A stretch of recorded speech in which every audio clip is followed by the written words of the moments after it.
In nomine Patris et Filii et Spiritus Sancti. Amen. Fratres carissimi, te iterum fidere Patris allegro, veritas liberabit vos. Selamat malam, selamat berjumpa. Kita akan melanjutkan katekese kita malam hari ini tentang Maria, saudara-saudara Yesus dan teman-temannya. Oke ya, judulnya adalah Maria, saudara Yesus dan kebenaran yang berakar pada realitas, bukan baca-baca Alkitab doang. Ini adalah sebuah apologetika berbasis realisme metafisik. Nah, ada saat ketika teks diputus dari kenyataan atau realitas. Saudara-saudariku,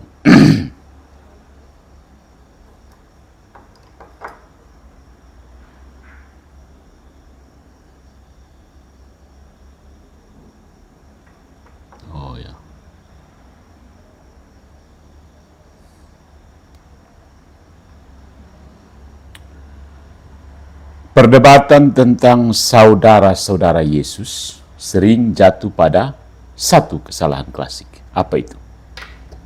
Ada satu kesalahan klasik. Teks diperlakukan seolah berdiri sendiri, terlepas dari realitas yang diungkapkannya. Padahal dalam kerangka realisme metafisik, mari kita kenali asumsi yang mendasari pembacaan tekstual dan landas bijak berpikir. Kebenaran bukan sekedar permainan kata. Kebenaran adalah adequatio intellectus et rei, kesesuaian antara akal dan yang ada. Karena itu, therefore, the primary question is not, pertanyaan mendasarnya bukan apa arti kata saudara. Pertanyaan dasarnya adalah the primary question is realitas apa yang sedang diungkapkan oleh wahyu. Ini penting. Jadi itu pertanyaan ketika membaca ayat-ayat suci itu adalah apa kenyataan yang sedang diungkapkan oleh wahyu melalui teks ini. Ya, begitu. Bukan apa arti kata saudara, apa arti kata katrom, begitu. Bukan. Mari kita lihat. Yang pertama, bahasa itu mengikuti realitas, bukan sebaliknya. Realitas mengikuti bahasa. No, bahasa follow the reality. Dalam dunia semitik, bahasa tidak steril seperti kamus modern. Istilah seperti saudara, adelphoi, itu menunjuk pada relasi dalam satu realitas komunal, bukan sekedar hubungan biologis sempit. Kesaksian para bapak gereja seperti Santo Hieronymus, atau yang dikenal oleh Protestan sebagai Jerome, menegaskan bahwa penggunaan istilah saudara dalam kitab suci kerap kali berarti kerabat lebih luas, misalnya sepupu. Ya. Santo Hieronymus dalam karyanya Against Helvidius, kontra Helvidius, menulis bahwa tidak jarang adelphoi digunakan dalam arti non-literal untuk menunjukkan hubungan kekerabatan lain. Selain Santo Hieronymus, bapak gereja lain seperti Origenes dan Santo Ambrosius juga mendukung penafsiran ini. Origenes dalam komentarnya tentang Injil Matius menegaskan bahwa sebutan saudara Yesus tidak harus dipahami secara harafiah sebagai saudara kandung. Santo Ambrosius pun menulis bahwa istilah saudara dalam kitab suci sering berarti hubungan keluarga yang lebih longgar atau bahkan spiritual.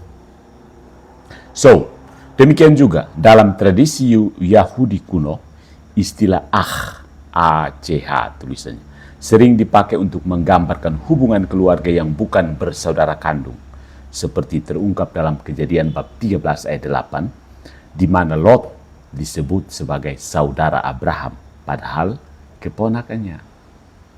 Ya kan? Lot disebut saudara Abraham, padahal dia keponakan. Seluruh Israel disebut saudara. Nah, secara metafisik, istilah tidak menunjuk pada definisi abstrak, tetapi pada struktur relasi dalam realitas konkret. Struktur hubungan di dalam kenyataan yang konkret. Maka membaca saudara Yesus sebagai anak Maria yang lain itu sebuah bentuk reduksi. Bukan kesetiaan pada teks, tetapi penyempitan realitas. Ya. Mari kita lihat selanjutnya. Tubuh sebagai lokus misteri, bukan sekedar biologi. Ini penting soal wahyu dan iman Kristen. Dalam metafisika klasik, terutama pada Thomas Aquinas, materi itu tidak netral. Materi seperti gelas ini, cangkir, tidak netral. Tubuh dapat menjadi pembawa kehadiran ilahi. Maria bukan sekedar perempuan biologis. Ya, dia adalah Theotokos, Bunda Allah, tabut perjanjian baru. Kalau Allah sungguh masuk ke dalam sejarah melalui rahimnya, maka rahim itu tidak bisa direduksi menjadi fungsi reproduksi biasa. Dalam pemahaman metafisika klasik seperti ini, khususnya menurut Thomas Aquinas, materi termasuk tubuh manusia bukan sekedar benda pasif, melainkan bisa menjadi sarana bagi kehadiran ilahi. Karena menjadi tempat Allah menjelma, rahim Maria disucikan secara istimewa dan diberi makna yang melampaui fungsi biologis semata. Kodrat Maria sebagai Bunda Allah, Theotokos, bukan hanya soal peran fisik, potas, tetapi juga menandai bahwa tubuh manusia dapat dijadikan tempat perjumpaan antara Allah dan manusia. Di sini berlaku prinsip gratia non destruit naturam sed perficit eam. Bahasa Latin artinya, rahmat tidak menghancurkan kodrat, tetapi menyempurnakannya. Ya. Keperawanan Maria bukan penolakan terhadap tubuh, melainkan pemenuhan tertinggi dari makna tubuh. Paham? Makna tubuh yang sesungguhnya. Ya. Nah, mari inkarnasi yang ketiga. Inkarnasi itu menuntut konsistensi ontologis. Kalau Yesus adalah sungguh Allah, sungguh manusia, perfectus Deus, perfectus homo, maka peristiwa inkarnasi bukan peristiwa biasa. Peristiwa inkarnasi adalah peristiwa ontologis tunggal di dalam sejarah. Dengan demikian, konsepsinya unik, perkandungannya.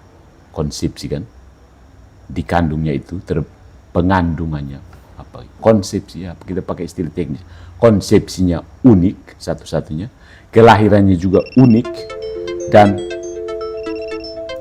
relasi dengan ibunya juga unik. Ya. Menganggap Maria kemudian hidup seperti ibu biologis biasa tanpa distingsi ontologis adalah inkonsisten. Itu seperti mengakui matahari terbit, lalu berkata cahayanya tidak berbeda dari lampu minyak. Ya. Yang keempat, salib ada argumen realitas, bukan emosi. Soal salib ya. Salah satu poin yang dikemukakan oleh apologet Katolik untuk menyanggah serangan Protestan terhadap mengapa Yesus memberikan ibunya kepada Yohanes, bukan kepada saudaranya itu. Dalam Injil Yohanes bab 19 ayat 26-27, Yesus menyerahkan Maria kepada murid yang dikasihi. Ini bukan gestur sentimental. Ini tindakan yang syarat makna ontologis dan sosial. Dalam realitas Yahudi, ibu menjadi tanggung jawab anak, bukan orang luar. Kalau Maria memiliki anak biologis lain, tindakan ini melanggar struktur realitas sosial itu sendiri. Realisme metafisik memaksa kita berkata, tindakan ini hanya masuk akal kalau Maria tidak memiliki anak lain. Tapi kalau seseorang tetap menafsirkan bahwa Maria memiliki anak-anak biologis lain, argumen ini tetap memberikan tantangan. Tradisi sosial Yahudi dan narasi Injil menunjuk pada suatu kejanggalan jika tanggung jawab terhadap Maria dialihkan ke murid, bukan saudara kandung. Jadi, posisi ini tetap harus dijelaskan secara konsisten terhadap struktur realitas historis dan sosial pada zaman itu. Ya. Ini tambahan, seringkali muncul bantahan dari polemikus Protestan yang menyatakan bahwa saudara-saudara Yesus tidak hadir di kaki salib karena mereka tidak percaya atau mungkin mereka tidak ada di Yerusalem saat itu. Tapi Injil tetap menunjukkan bahwa penyerahan Maria kepada Yohanes dilakukan secara formal dan publik, seolah-olah Yesus tidak memiliki saudara kandung lain untuk menanggung tugas ini. Bahkan jika seseorang berargumen bahwa saudara-saudara Yesus sedang absen atau tidak peduli, katakan begitu, posisi ini tetap menimbulkan pertanyaan. Apakah tradisi keluarga Yahudi sedemikian mudah diabaikan oleh Yesus sendiri? Gampang diabaikan oleh Yesus? Yang dikenal sangat menghormati hukum Allah dan adat istiadat nenek moyangnya? Dalam kerangka realisme metafisik, tindakan Yesus adalah wujud kebenaran dan realitas mutlak. Maka tafsir yang menyatakan Maria memiliki anak-anak lain harus mampu menjawab anomali sosial, historis, dan teologis ini secara utuh. Jangan hanya lempar handuk saja. Ya, bertanggungjawabkan. Dari poin yang kelima, dari ketidakpercayaan menuju iman. Ini dinamika, bukan identitas. Bahwa saudara-saudara Yesus sempat tidak percaya dalam Injil Yohanes bab 7 ayat 5 tidak membuktikan apapun tentang asal-usul biologis mereka. Itu hanya menunjukkan bahwa manusia sering lambat mengenali yang ilahi. Bahkan para rasul juga demikian. Dan kemudian dalam Kisah Para Rasul bab 1 ayat 14, mereka masuk dalam komunitas iman. Dan ini bukan kontradiksi. Ini proses transformasi eksistensial. Nah, yang terakhir ada kritik terhadap reduksionisme modern. Pada umumnya, polemikus Protestan modern itu melakukan sesuatu yang bisa disebut sebagai reduksionisme modern. Masalah utama banyak pembacaan modern terhadap Alkitab itu adalah bahasa direduksi menjadi literalisme sempit. Tubuh direduksi jadi biologi. Contoh, dalam beberapa karya populer dan ilmiah kontemporer, seperti pada argumen Bart Ehrman yang menafsirkan saudara-saudara Yesus hanya berdasarkan ikatan biologi semata, relasi keluarga dalam kitab suci dipersempit menjadi sekedar soal darah dan gen. Padahal, realitas relasi yang jauh lebih luas dalam budaya dan wahyu diabaikan. Sehingga makna spiritual, sosial, dan historis terreduksi, dikurangi menjadi hubungan biologis saja. Nah, sebaliknya, argumen Katolik yang didukung oleh tradisi para bapak gereja dan studi historis menyatakan bahwa istilah saudara dalam konteks Alkitab kerap kali menunjuk pada kerabat non-biologis, seperti sepupu atau anggota komunitas yang lebih luas. Santo Hieronymus misalnya, dia berargumen bahwa penggunaan kata adelphoi seringkali tidak literal dan menunjuk pada hubungan kekerabatan yang tidak selalu bersaudara kandung. Kemudian Konsili Efesus tahun 431 secara eksplisit membela keperawanan Maria dan mengafirmasi pemahaman relasi non-biologis ini dalam ajaran resmi gereja. Jadi, tafsir Katolik menempatkan makna keluarga dalam kitab suci pada horizon budaya, spiritual, dan relasi sosial yang lebih luas, bukan sekedar hubungan fisik. Konsekuensinya, kalau ada terjadi reduksionisme pembacaan modern, misteri jadi hilang, yang tersisa hanya mekanisme. Nah, dalam kerangka ini, Maria tidak lagi dipahami sebagai ruang kehadiran Allah, tetapi sekedar alat reproduksi. Ya, merendahkan martabat wanita ya. Wanita hanya sekedar alat reproduksi. Ini bukan sekedar kesalahan teologis, ini kemunduran metafisik. Ya. Jadi saudara-saudariku, soal saudara-saudara Yesus, kebenaran tidak takut pada realitas. Posisi Katolik bukan romantisme devosional. Posisi Katolik berdiri di atas realitas yang koheren. Yang pertama, bahasa kitab suci mengikuti struktur relasi, bukan definisi sempit. Yang kedua, tubuh manusia mampu menjadi lokus kehadiran ilahi.